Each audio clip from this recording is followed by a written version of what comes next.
Good morning, everyone. Thanks for joining us again. I hope you had a good summer break, or at least got all your job done, I hope. So today I've changed my agenda.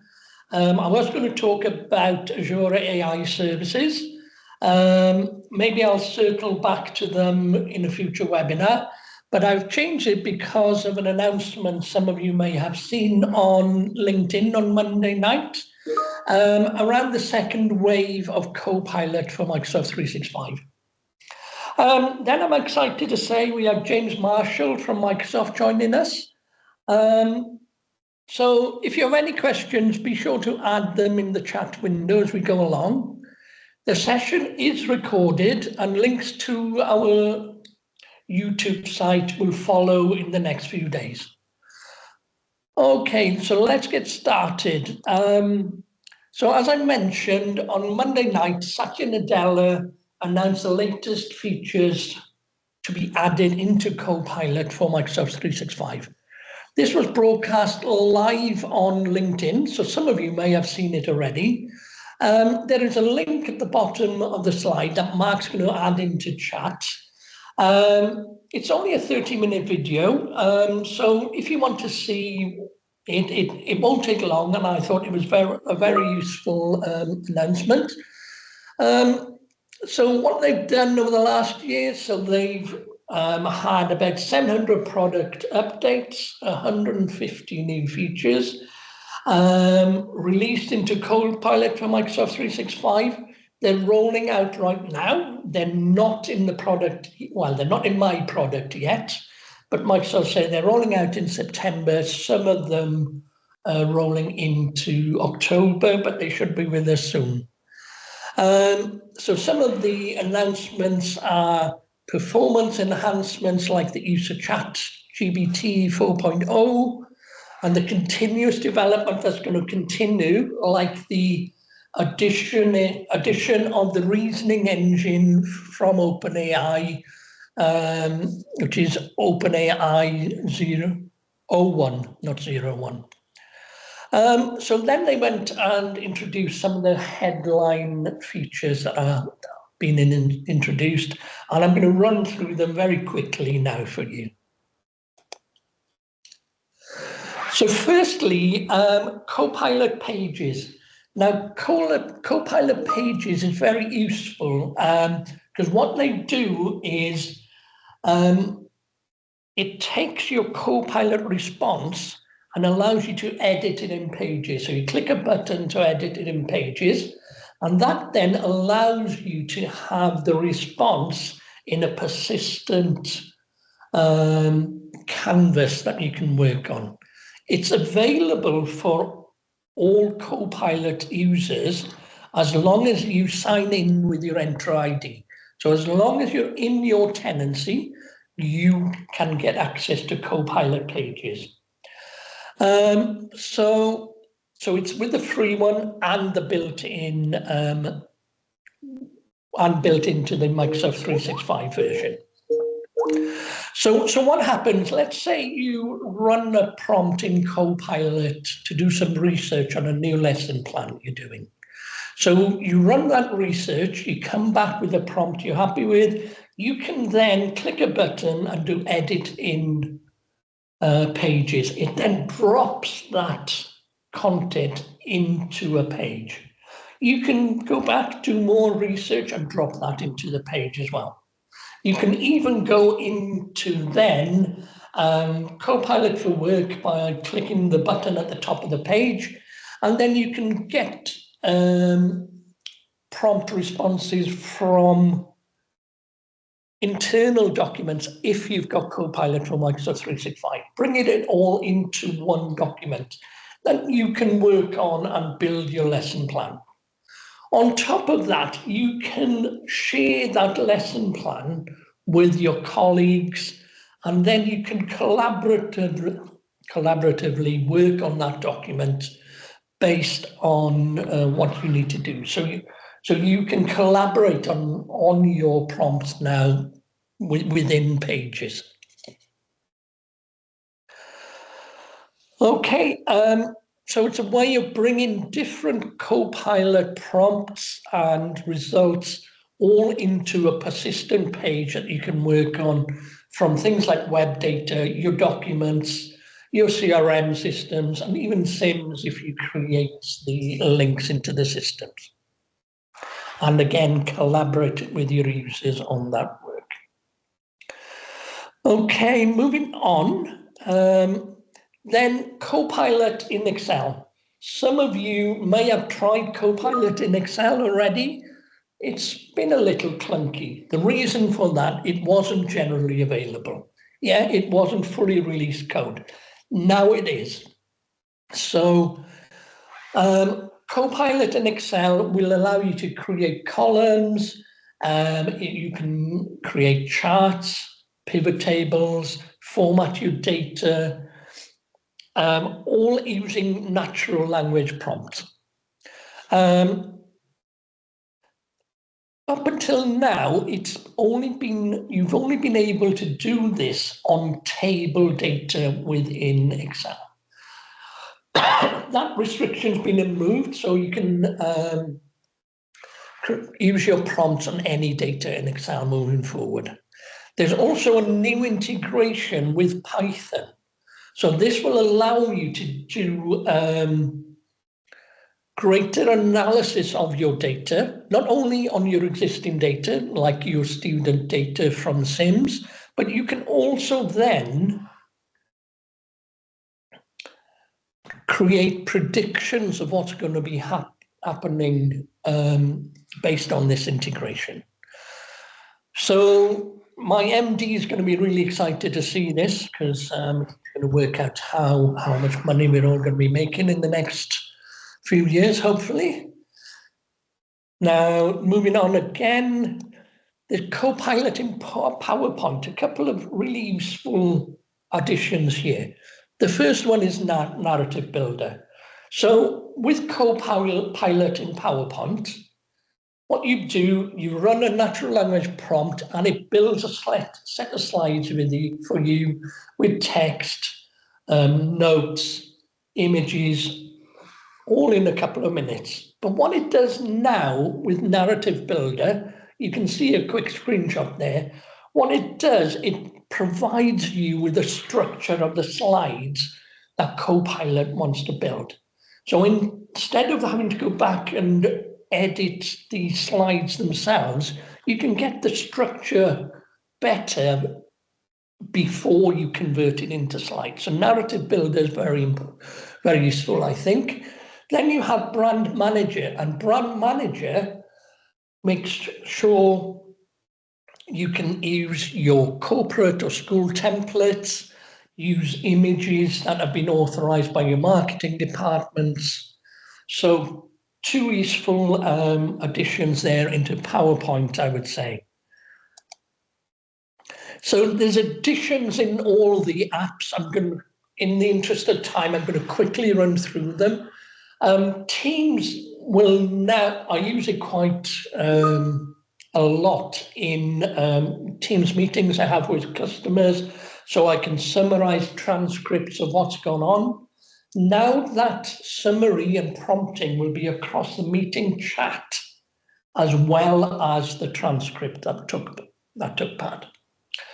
In Outlook, there's a new feature called Prioritize My Inbox, which you can click on Prioritize My Inbox, and then Copilot reasons over your inbox, summarizes what it thinks are important emails, and brings them to your attention. Now, it's based on things like emails from your colleagues and the content of the email, and you can train Copilot to say that this email is important, so that in the future it will bring them to the forefront as well. In Word, one of the main things is that Copilot in Word can now reason over more than just documents. You can reason across the web, your documents, internal documents, you can reason against PDFs, encrypted documents, as well as emails and chats. So everything can be brought together within Copilot for Word. And then in a new feature in OneDrive is allows you to run Copilot against all your files, and you can ask it to find particular files for you rather than trying to remember what a file was called. So that's another option in there. So some useful, very useful changes, I think, in Copilot. Finally, Copilot Agents. These are generally available now, again, rolling out over the next couple of months. The first option is Copilot Agent Builder, which makes it easier for you to create agents, or basically chatbots. And this is built using Copilot Studio, which is a standalone product, or you also have Copilot Studio for Microsoft 365, which is built into the Microsoft 365 version of Copilot. Then there's also Copilots in SharePoint. What this allows you to do, let's say you've got a SharePoint site where you've got a lot of data on the facilities that are available for students. You've got FAQ documents in there of all the questions that students ask of you. You can quickly now build an agent that will reason across all that data, and the students can access it and ask natural language questions of the bot and get that response back. So it's a way of getting access quickly to assist your students, for instance. That's just one example, of course. Okay, finally, there's a couple of additions to the EES catalog. Copilot for Microsoft 365 for students is now available for purchase. It's for students over 18. It's to do with ChatGPT licensing rules that state that younger students need parental acceptance. And then there's cross-tenant data migration, which assists removing data from SharePoint, from OneDrive and from email when you want to bring sites together, especially if you've got things like with your academy trusts when new schools are joining and things like that. So I've probably gone over again, knowing me. So now I'm going to hand you over to James. James, over to you. Hi, and hi everyone. Firstly, thank you for inviting me along. It's always good to kind of have an opportunity to speak to the real world rather than, you know, inside the world of Microsoft. And I'm coming live from my shed, which is rapidly being dismantled at the moment. But yeah, it's great to be here. And by the way, if there's any questions or thoughts, then do put them in the chat. I guess by way of intro, my name is James Marshall. I'm an Azure Success Manager at Microsoft. What that means day to day is I help Microsoft's partner organizations build customer success practices, basically how we help customers be more successful with Azure. Been at Microsoft 14 years this year, but I started way back in schools.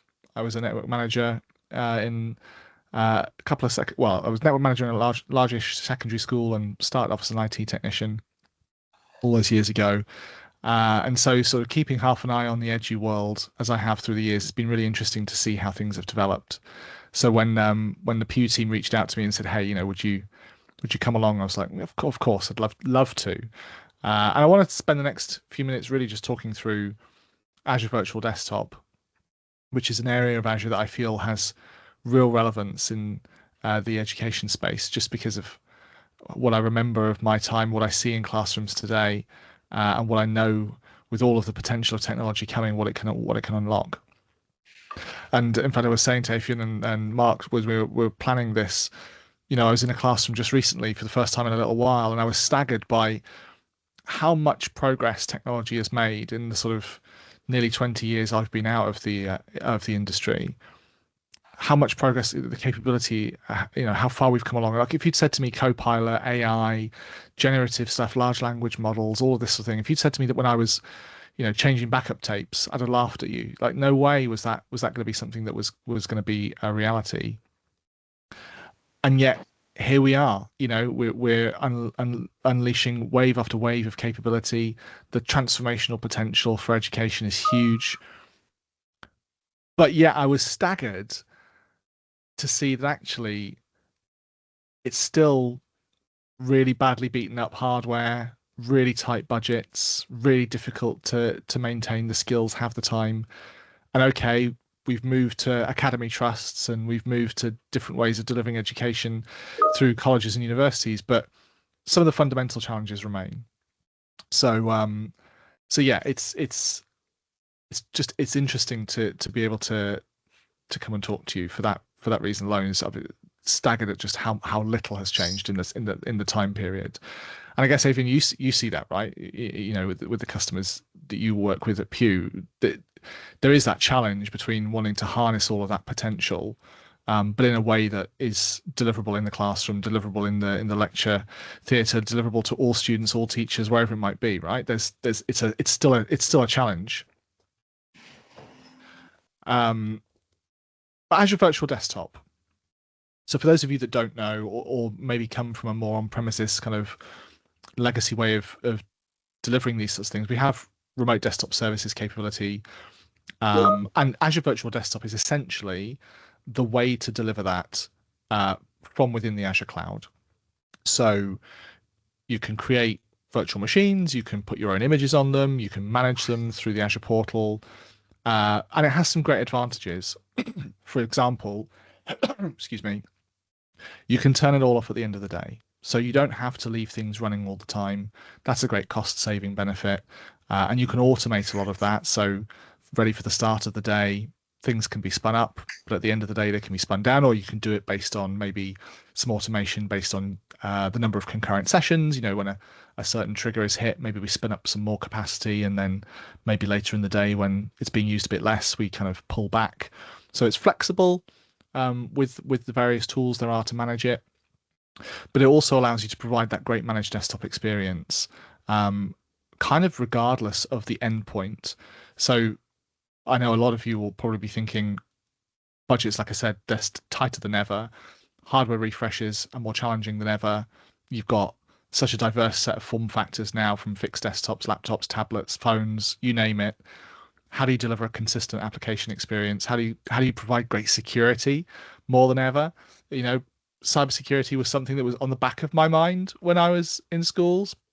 Very much now, speaking to people, it's like front and center, because everybody is just as at risk of attack and breach. So cybersecurity is a big one. How do you provide that? Azure Virtual Desktop allows you to create that wrapper that you can securely deliver out through multiple different kinds of devices, different operating systems as well. Basically, as long as you've got a browser or the remote desktop app, you can connect to that environment and access all the power that you need. It also has other advantages, like being able to give you enough power at the right time. So if you're in the DT department looking at CAD tooling, or you're doing something with multimedia or whatever, you can provide beefier session hosts to be able to deliver those capabilities. But then you can also provide more tailored virtual machines to more knowledge work, working with Office applications or browsing the internet or whatever. So you can have a real mix of different things. You can provide pooled desktops and individual ones. So thinking sort of in a more multi-user environment, you can maximize the use of the session hosts by having multi-session, or you can give people their own individual desktops. Maybe people have a specific requirement for persistent desktop, or some bespoke requirement that means that they need to have a particular environment configured just for them. You can do that, and you can bring your own image to enable that capability. So yeah, for me, AVD is a very exciting technology because of all the potential that it can bring, and it's a very transferable thing from what we know of on-prem. Anyone that's done anything with RDS or has looked at remote or virtual desktops before, maybe has played around with Citrix or that kind of thing, the concepts transfer quite easily. And if you've been thinking about actually how could Azure help my institution, my school, wherever I'm working, how could it help? It's actually a great first place to have a play, because it's very, very well documented, very well supported, and very flexible. So as a kind of proving ground to understand where could Azure help us, it's a great place, along with things like storage and backup and that kind of thing, identity management. Virtualizing the desktop is a nice way, because it also plays very well in a hybrid capacity. So you don't have to go all in to be able to start to use some of those things. But I'll pause. I'm going to just take a quick drink for a second. I'll pause there. See if there's any questions. I think there's a few questions come through, but they're more for the sort of cross-tenant data migration. I think there's a couple to cover at the end, maybe around some of the bits that Eifion went over. But yeah, if there's any sort of questions or we did say we want to make it as interactive as possible. So if anyone wants to sort of chip in and sort of discuss the opportunities they're seeing or challenges they're seeing, then please raise your hand. We have given everyone the opportunity to come off mute this time. So if you do want to sort of chip in with that, just, please raise your hand. I think it is it is challenging to stay across everything. And if I think back, so I use AVD pretty much every day in my role at Microsoft, which you might think is unusual, because surely I've got a Windows device. I do have a Windows device, but there are some things that I need to access securely. I could use the VPN to do that. I use a virtual desktop. And it's a really seamless experience. Today I'm presenting from a MacBook, so I'm using the best of our Teams capabilities and our Office applications on multiple platforms. But I have an Azure Virtual Desktop session open, so I can do some custom reporting, so I can experience and get a flavor for actually how seamless that all is. I use a little YubiKey token for security. And I'm covered then. My corporate data isn't going to go where it shouldn't. I get a great experience. All the while, I can use pretty much any device. I can enroll it and manage it, and I can access all the stuff that I need. I see there's a question there around cost. So, cost is we've talked a little bit about cost pressures, right? It's a really important question. Licensing is dark art. And I would say the best thing to understand is what entitlements you currently have, what entitlements you would need, and what those costs would look like. And I know that's stating the obvious, right? But I can't, because I'm not a licensing expert, and everybody is in a slightly different position. It's one where sitting down with the Azure pricing calculator, working with great partners like Pugh to understand, where do we have those investments today? Where do we have license mobility, if at all? What would that need to look like? That kind of thing. There are experts with much more knowledge than me on exactly how to cost that up. Certainly, if you wanted like the worst case scenario headline figure, absolutely go to the Azure pricing calculator and price it all up that way. That will give you kind of like the headline cost. But there might be things within your current licensing that, as I say, not being a licensing expert, I can't sort of comment exactly, but might be able to help you out there. Just to come in there quickly, there is one with Andy. I think Andy's got a question over mic, so I can just, I think you should be able to unmute yourself, Andy, if you want to go ahead and ask. Hi there, good morning, can you hear me? Yeah. Hi there, so coming from a Citrix VDI background, I've dealt with it quite heavily, both on the business sector and in the education sector, now working in the education sector. One of my questions on this is this Microsoft just feeling the waters, trying to push everything into Azure to eventually wipe out RDS from within their Windows Server operating system and hosting it on site? VDI is great within a business environment. I fully understand and respect everything you say about persistent desktops, applications, security, yada, yada, etc. We could go on for hours and days about all of that, fully get it. realistically, I think a lot of people miss the fact that secondary school here, for example, so we're dealing with years 7 all the way through to 13. Realistically, when it comes to security tokens and all the rest of it, MFA, blah, blah, blah, et cetera, the earliest year group you can realistically do that with is year 12 because they're sixth form, that's 16 plus. Copilot example is 18 plus, so you can't even use that with sixth form. Trying to implement MFA with sixth formers is fine. You can't implement MFA and other security methods like that token based for children at the age of year 7 is 12, 11. You can't do it. There's a no phone policy within schools. Lots of schools are implementing it, and it's tough work. I do understand apologies. Some schools do it, and have done it. I completely understand that. But a lot of schools will struggle to implement it with their kids, especially with the mobile phone policies and whatnot. Then we don't even go down the route of, we spend majority of our time blocking our network from VPNs and whatnot to stop kids from getting to stuff they shouldn't do. We force them through online web filters, because of XYZ website protection. So what we're expected to have then a cloud proxy instead of an on-site proxy to feed these desktops through. So essentially you're using a VDI, which then has to route back into your on-site web firewall in order to filter the websites, etc. I completely understand the benefits in some situations, and perhaps in further education and higher education. But for your establishments where they're secondary schools or even, primary schools, it's going to be a tough sell. I kind of think that this point isn't being viewed. We're talking about education as a whole, but not really looking at the specific, secondary school, further education, higher education. It's all just being bundled into one and going, here's the best practices moving forward. But trying to implement that in your lower years is incredibly hard. And hey, Andy, firstly, thank you for your couple of points there. I want to touch on both of them. I hear you, first of all, on some of the challenges, some of the concerns. Look, on your first point around, what's Microsoft's strategy here, I'd like to hope that if you looked at the company, looked at our products, looked at where we invest, the answer would hopefully be clearly no, that the strategy is not to pull off our capabilities from on-prem delivery and only deliver it through the cloud.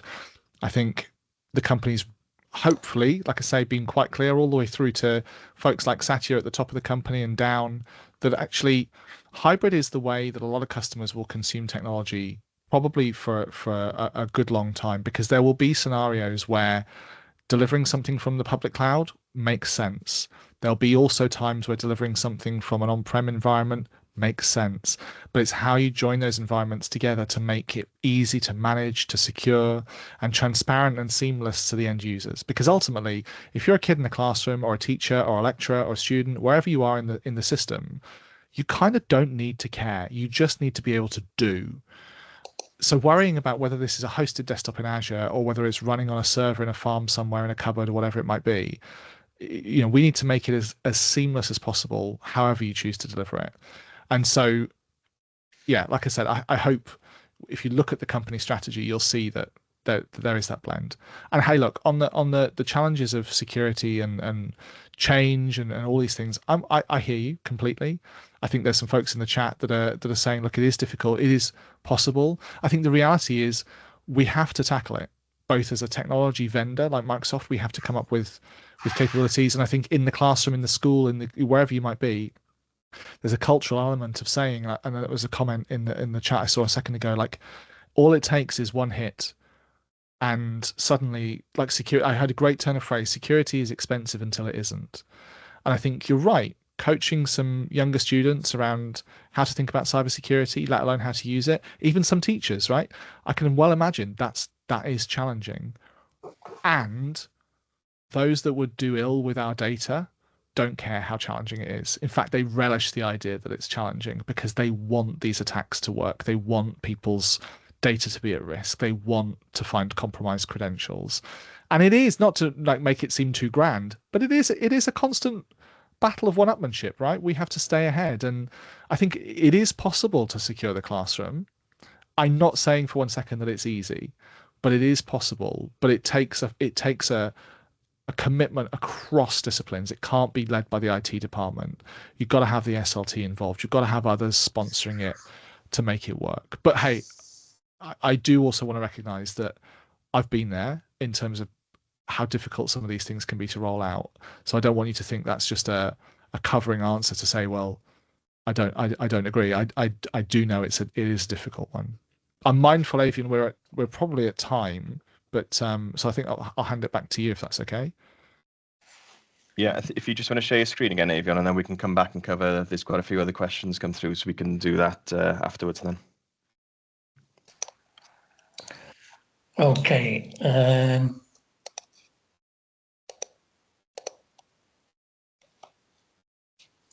Sorry.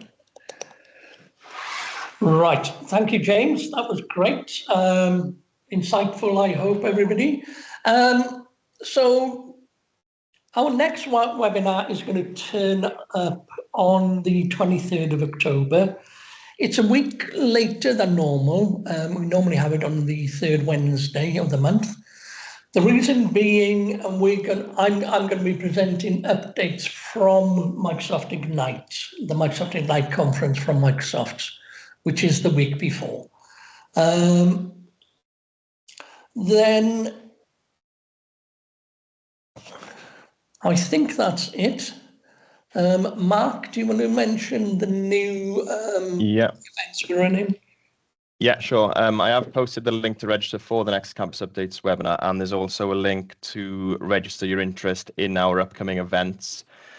So if you click the link, there is a bit more details. So we are running an event at Cardiff and Vale College's campus, week commencing 11th of November this year. So that'll be an in-person event. And also following that up with some events, maybe a couple of sessions in London. So the venues are to be confirmed, but that will be the week leading up to the 1st of March next year then.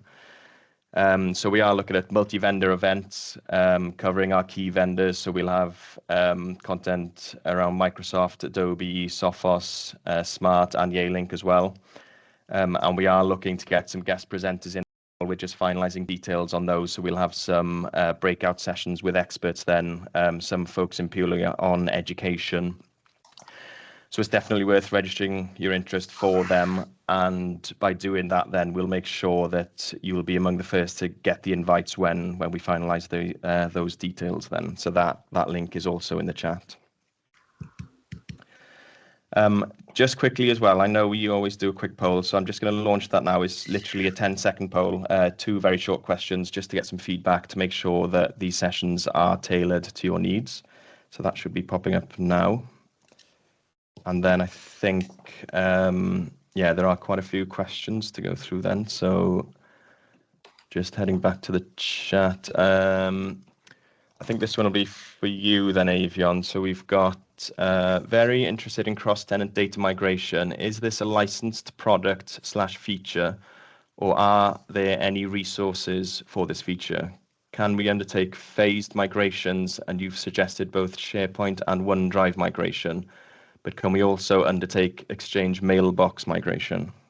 Okay, Exchange mailbox migration is definitely included. It is a purchase or product, but unlike other subscription products, it is a per-user license, but a one-off cost for the actual migration rather than a continuous price. I can, when we send out the follow-up emails, I can put together some links for you to give you more information around that. Yeah, perfect. And then there's one here. So our teachers are keen to use Copilot with students, but it is not available for anybody under 18. Is there a Copilot plan for students aimed at 6th form or further ed sector rather than higher education, so suitable for ages 16 to 18? Currently, I know Microsoft are looking into this. It's an issue with Copilot using ChatGPT, and ChatGPT licensing requires students, children, not just students, to get parental acceptance to use their software. I know Microsoft are looking at it, but at the moment, I don't know any more about when that will come. What will generally happen with Microsoft, they'll surprise us and give us, especially around AI, they'll give us a couple of weeks notice before it happens. Yeah, thank you very much. Sorry, just to clarify that as well, that includes the free Copilot as well as the Copilot for Microsoft 365 product. Okay, I think there's one around VDI here, so maybe one for you, James. So I'm not sure if you've gone through the chat, but there's one. I tried VDI about 10 years ago. I could not cope with the graphic intensive workloads. Can Azure VDI handle, e.g. video editing at a reasonable cost? Well, yeah. So, as I said in just a few minutes ago, the machines that you can run now can run extremely demanding workloads. There are virtual machines with graphics capabilities, with high memory, high storage, high processing, a combination of all of the above. So really, you just need to understand what are the system requirements for the application that you need to deliver, and then what's the appropriate virtual machine that's going to provide the horsepower that's appropriate to that application. And then to the point about cost, the advantage is you can spin that up or down and in or out as required. So, it might be that you only need to run a particularly powerful graphical virtual machine during the lessons that's being used. Outside of that gets turned off. You can be quite granular with it. But yeah, what we're able to do now with the advancements in streaming that out to the endpoint, I mean, it is incredible. Yeah, thank you, James. There's one here. With CE, are we not having to cover both the endpoint and then also the session host? Seems like we are adding additional overhead there. I'm not sure which of you is best for that one.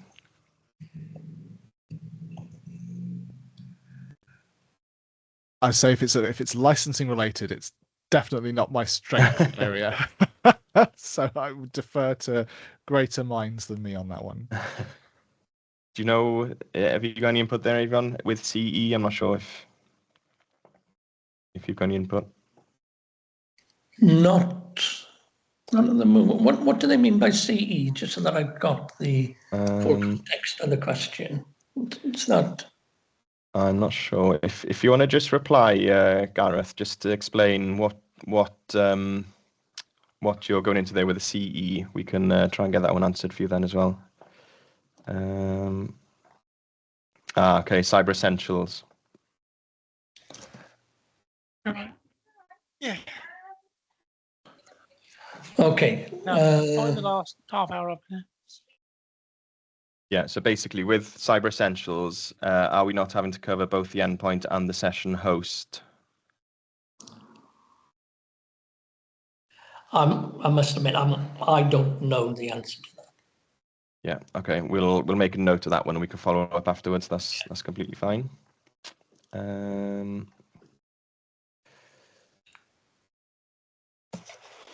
Just check and see if there's anything else come through.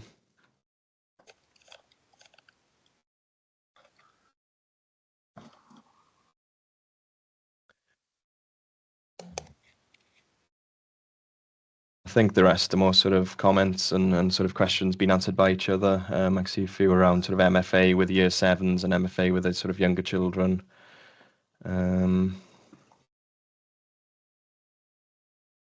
Yeah, but I think that's everything for the questions. If there is anything we have missed, because I know quite a few comments have come in today, we can we can follow up afterwards as well. But I think that pretty much covers everything for the time being. Okay, that's great. Hope you enjoyed the session. And thank you all, and hopefully we'll see you again in October. Thank you, and especially a thank you to you, James.